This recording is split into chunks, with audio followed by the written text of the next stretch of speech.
Greetings, beasts, creatures, and various beings, and welcome to Everyday Otherkinity. Many of us know all too well the feeling of being inescapably human. I'm here today to offer simple tips. After running a survey for a few months and reading about everyone's experience, I've gathered about 180 responses and a wide range of ideas. The main concept here is living just a little bit more like your kin type by doing regular human things for non-human reasons. First, a question to start things off and get you thinking of some ideas for yourself, because this exercise is mostly subjective. What does otherkinity mean to you? Yes, it is your identity, your state of being, your sense of self for a variety of reasons, but what else? What lies past that? Is it the way you go about life, seeing the world from a slightly different perspective? A connection and a respect to a place, a species, a concept? The experience of a non-human being in a human body? Is it just who you are, who you always have been? How do you express that identity in everyday life? Let's start off with hobbies. We all have something that we like to do, but how does it relate to your otherkinity? Can it? Sports are an easy one. Maybe you participate for the exercise, for the challenge, for the competition, or just for fun. But how would you like to see that from a non-human perspective? Perhaps you enjoy biking, skateboarding, skiing, or something else fast-paced, maneuvering across uneven terrain, feeling the wind in your face. It almost feels like running through the forest, soaring over the mountains, swimming through a fast river current. Thrill of motion, your body moving skillfully through the environment. Maybe you prefer a competitive sport, something that involves working with a team. It's almost like you're working with your pack, your flock, your herd, especially if you know your teammates well. It's a test of strength, of speed, working together, running together to outpace your opponent, to reach a goal, capture an object, capture your prey, escape a predator. A race is like a long-distance pursuit, a migration, traveling with a large group to reach a shared destination. Perhaps you enjoy swimming for aquatic or semi-aquatic reasons. Even if your kin type does not live in or around water typically, it can be about survival, a challenge.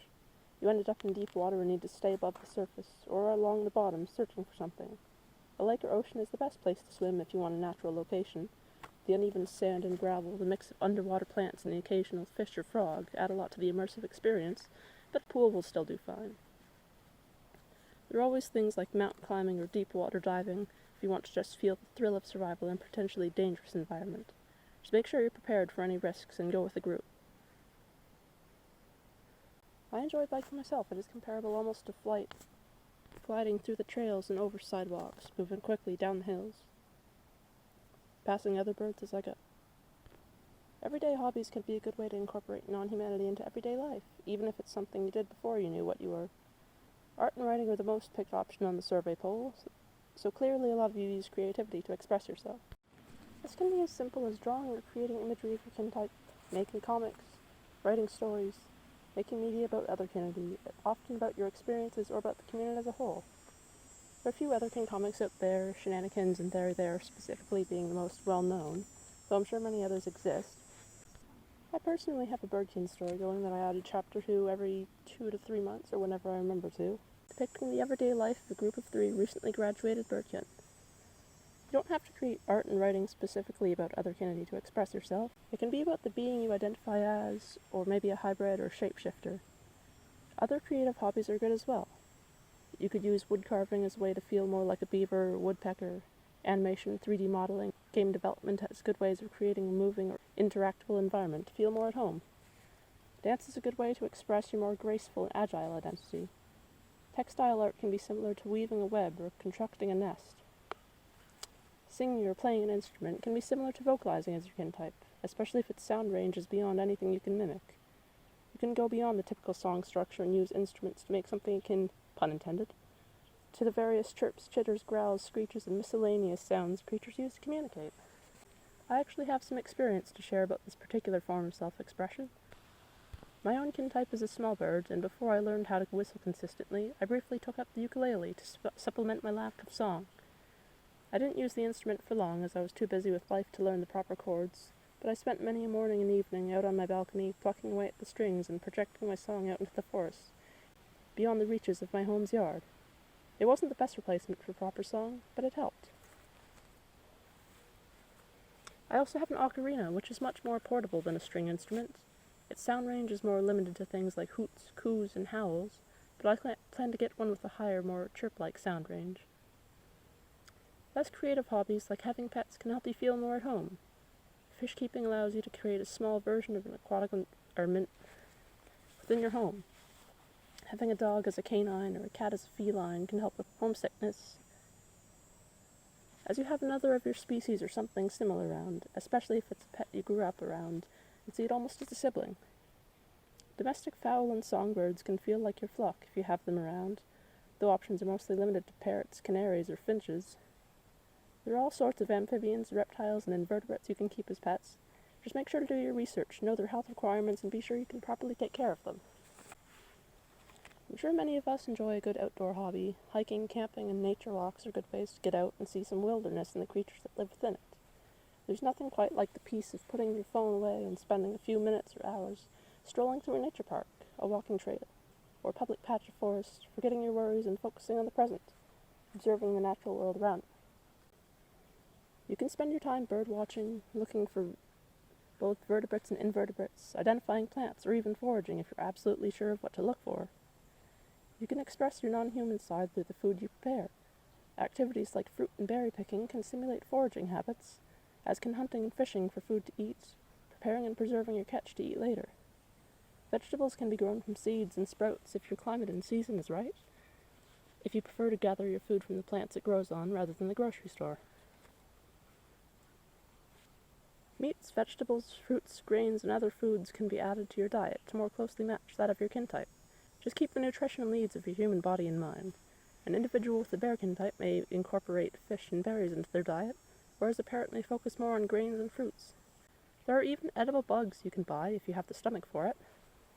There's more to matching your kin type's food preference than specifically what they eat. Things like color, texture, and smell should also be kept in mind. Perhaps you have a carnivorous kin type, but for whatever reason you can't eat meat. There are plenty of other foods you can sink your teeth into and pull apart. You can eat softer foods if you have a kin type that lacks teeth. I personally prefer roasted chickpeas, as they provide the dry crunch that makes me feel like I have a beak rather than a soft mammalian mouth. Specific foods can also be associated with your kin type for your own reasons, even if your kin type does not or cannot eat or drink those things. It's about the subjective, whatever makes you feel most like yourself.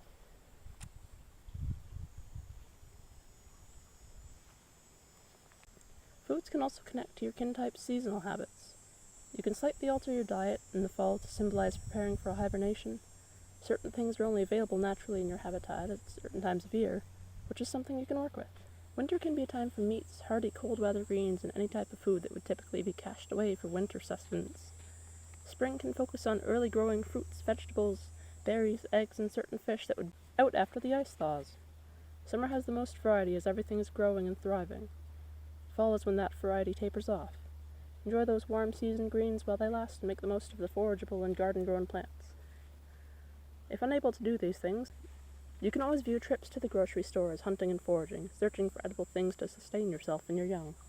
Aspects of the changing season can be incorporated into a more animalistic lifestyle. You can form seasonal habits, behaviors, and personal holidays that correspond to certain times of the year.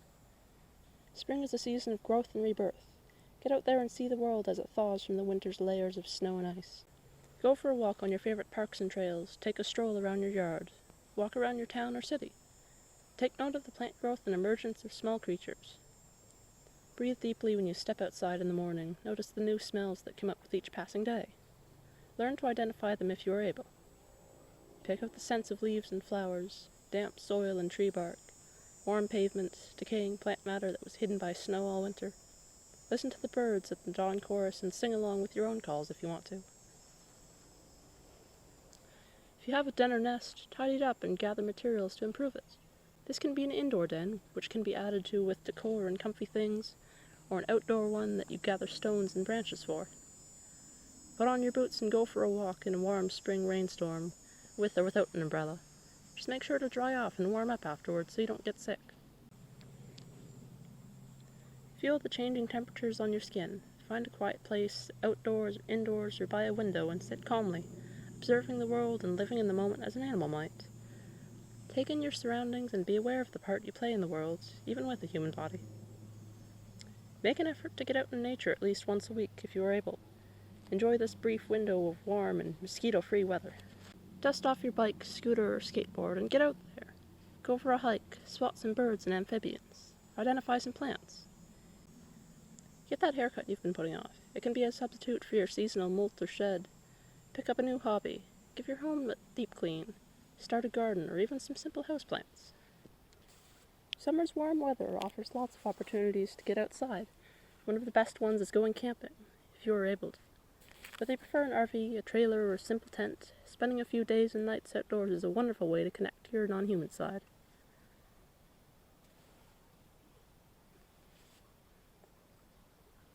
Fall asleep to the sounds of wind, rain, and wildlife. Wake to cold, misty mornings that tell of warm, sunny afternoons.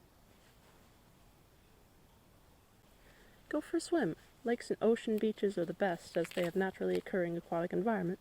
The pools work just as well. Try to swim like your kin type does, perhaps with the aid of flippers or a swim tail. Swim along the bottom, searching the sand and gravel for oddities.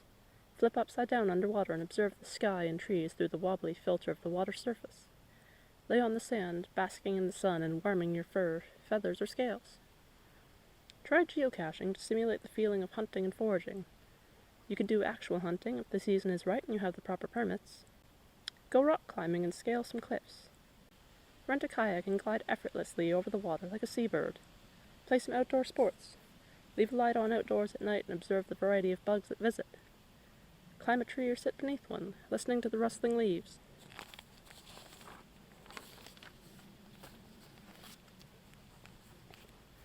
Make a personal holiday.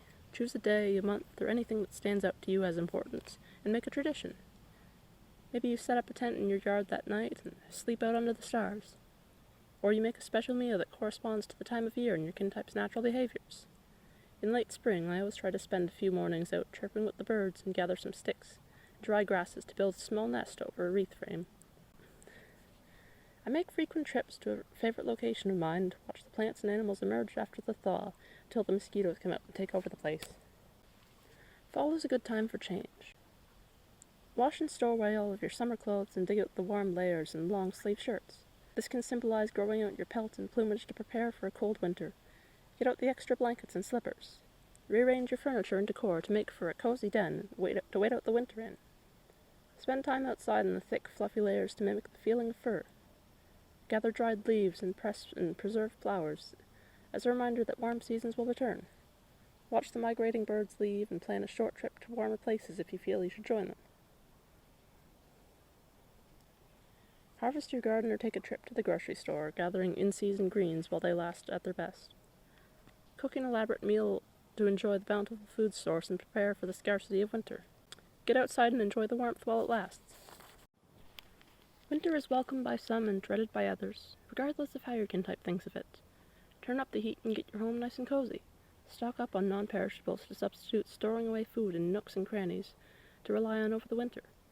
Get an extra hour of sleep to be well rested and have something similar to hibernation. Make use of the cold and snow, just make sure to stay warm and dry. Go on winter hikes. Try ice skating, build a fort or a den in the snow, or even just lay down in it and look up at the sky. Stand outside on mild winter nights and watch the snow fall. Stay cozy indoors as a blizzard rages outside. Go for a walk and spot animal tracks in the snow. Learn how to identify these tracks if you want to increase your wildlife knowledge and know about the creature you are following the path of.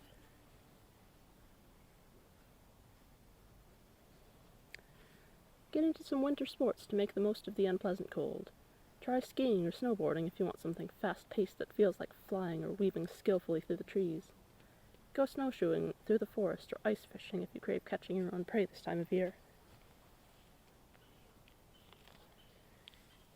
Use the cold weather as an excuse to stay in and work on your indoor projects. With the sun setting so much earlier in the winter, you can see the stars more easily without staying up late. Spend some time outside and observe how the world changes for the winter. Listen to the crows calling on warmer mornings. You can incorporate aspects of your kin type's behavior into your own. Small things like vocal habits or movements like head tilts and sitting in a way that makes you feel more like your kin type. You can make this behavior more obvious around people you are comfortable with, or who are aware of your otherkinity. Maybe don't do this around people who don't know of your identity, or people who you do not want to know about. I advise against acting visibly non-human around people who react negatively to anything they think is outside of normal behavior.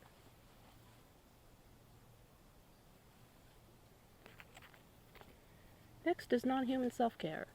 A healthy body is important for survival, so take care of it. Start off the day with some stretches. If you view your arms as wings, open and stretch them, shake out your shoulders. Stretch your back, your legs, your paws, your neck. Find a video or written concept of how your kin type stretches and convert that into something that works with a human body layout. Start working out to improve your strength and keep your body in good shape. Add some non-human aspects to your hygiene routine. Wash your face with your hands and use soaps with scents that remind you of your habitats. You can open a bathroom window if you have one, or have a candle that smells like forests or fields when you bathe or shower, to feel like you're out in the heavy rain or river or lake to get clean rather than in a man-made structure.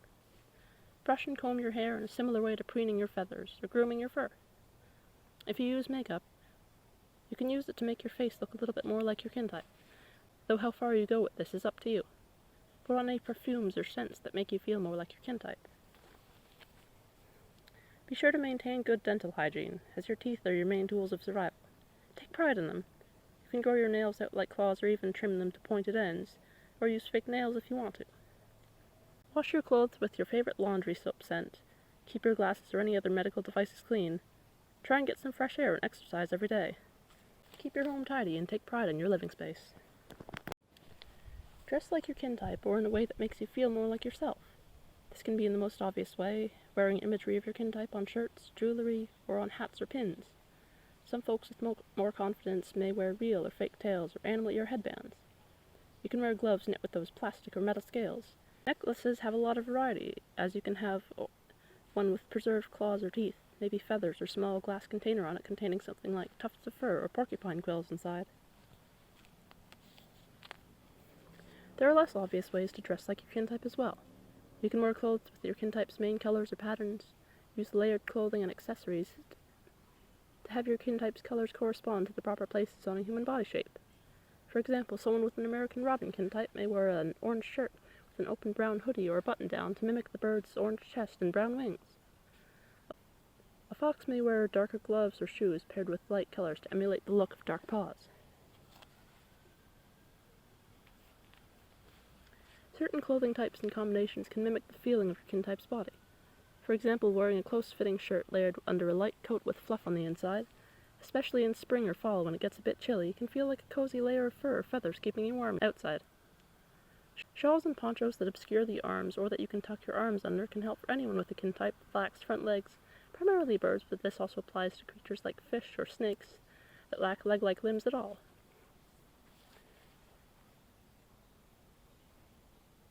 Clothing with a snug fit can feel like scales or plain skin, while loose-fitting or layered clothes feel like fur, feathers, or anything else your body might be covered with. You can alter clothing to make it resemble your kin type's appearance.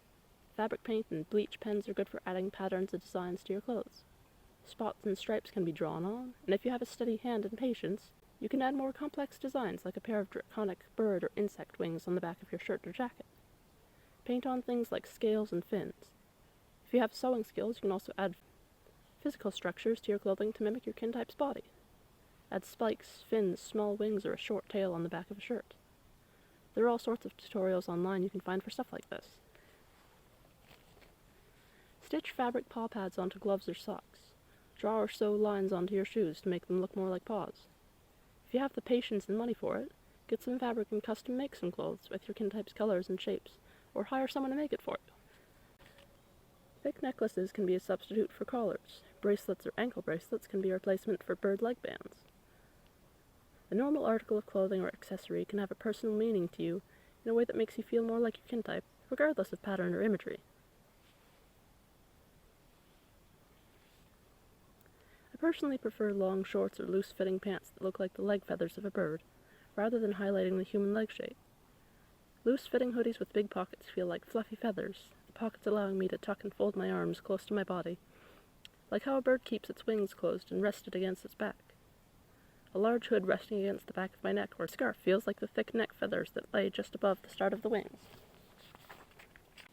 Having the top half of my hair in a short ponytail feels similar to a crest, with the lower half curling forward like a parrot's cheek feathers, while also looking like a normal everyday hairstyle. I have a variety of thicker leather bracelets to symbolize a bird's leg band, because I don't want to wear the bulky metal or plastic bracelet with numbers and letters on it that would more accurately portray a bird band. If Various forms of media can help you feel more like your kin type. Books, especially xenofiction, which is a story from a non-human perspective, can help put you in a non-human mindset and feel known. Read or collect books with information about your kin type or its habitats. Movies and TV shows, both fictional and non-fictional, can show more about your kin type's lifestyle. Listen to music or podcasts that relate to your kin type. There are a variety of animal simulator games available in a wide range of quality and realism. More popular or well-known species tend to have more game options, while some obscure creatures may not have a game themed around them. Some have customizable characters you can make to look more like yourself. I myself have a small variety of bird and flight simulator games that I plan to eventually show on my YouTube channel. You can find careers and volunteer work that align with your kin type's lifestyle, which helps with the unescapably human reality of needing a job to survive in the world. Biology positions and conservation work can get you working in your habitat and around your species. Jobs in forestry, paleontology-focused museums, aquariums, or zoos are some examples of this. Workplace environments can also mimic non-human lifestyles. If you are a creature that travels with a flock, pack, herd, or other group, and prefers to cooperate with others, you may enjoy working in a team environment. A solitary creature may prefer working independently or from home. If you like hands-on work, you could get into a skilled trade. If you have a migrating or long-distance roaming kin type, you may like a job that involves a lot of travel. I recommend checking out a panel from the Draconic Summit on YouTube, Modern Draconity in Careers, which goes into much more depth on this topic. On a completely different topic, lucid dreaming is a good way to feel like your kin type, but it doesn't work out for everyone. It allows you to do things like shapeshift, fly, breathe underwater, or run efficiently on all fours, though only while you are sleeping. This may cause frustration, as you know you can never do these things while awake. I personally have been able to fly in dreams since I was a child, though that is not always an indicator of having a winged kin type. I usually use my arms as wings, though I rarely feel any feathers, and I've only ever been a full bird a couple times, and it wasn't even my kin type. It is a small comfort, knowing I can fly in a way, even if it is not in the physical world. One more thing I want to bring up, though I won't go into too much detail, as this is not an adult panel, is courtship behavior. Do some research on your species' behavior, and how they try to impress a potential partner. Perhaps it's by offering gifts and food, showing off bright colors and interesting personal styles like birds do, impressing the other with strength and song. If your species attracts a partner with scents and pheromones, wear a nice perfume or other form of scent around them. Take your partner to some sort of music event and show off your dancing skills and elaborate movements. You may be thinking right now, these are just normal human courtship behaviors, which is technically correct. However, these things also apply to many species, or may have a personal meaning. The use and interpretation of this panel's information is entirely subjective. Live the way that makes you feel most like yourself, whether your behaviors and choices are literal or symbolic of something your species does. Take this knowledge with you, and go on to live the life that makes you happy to be who you are.